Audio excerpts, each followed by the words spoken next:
حياكم الله. هذا الرجل حقيقة عاجز عن شكره، لكن أقول الله يوفقك لخدمة أبنائك المقاتلين. يوم أمس نزلنا مناشدة للمنتسب بالجيش العراقي على حاط له جهاز بقلبه شحنة ويروح للدوام. صاير له 6 سنوات إخوان، يعني ما أسولف لكم المعاناة اللي يمر بها باللجان الطبية. 6 سنوات يروح ذل مسحه بكرامته القاع وما منطينا نسبة عجز، إلى أن طقت روحه طلع ناشدة. فمصور المناشدة أنا تقريبا صار لها 10 أيام، قلت أشوف لي وقت مناسب وأنزلها بيه. فسمعت أنه رئيس أركان الجيش مسافر خارج العراق، فقلت خلي أنزلها وأشوف رئيس أركان الجيش متابع لو ما متابع. إخوان صدقوا ولا 10 دقائق نزلت المناشدة تليفوني احترق.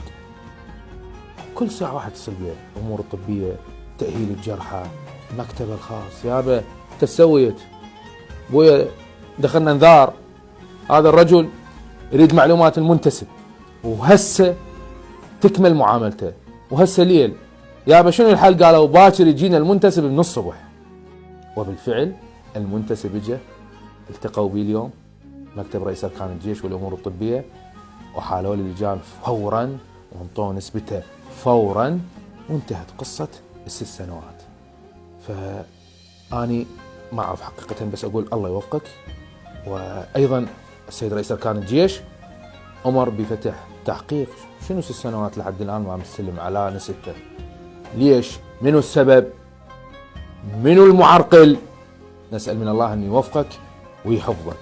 وأرجع وأقول يا أخوان، حمدوا الله لأن عندكم يا الله، عندكم صفحة وزارة الدفاع، ادخلوا وشكروا هذا الرجل، لأن بالفعل يستحق أن واحد يشكره ويدعمه على مجهوده وعمله الإنساني مع أبناء المقاتلين.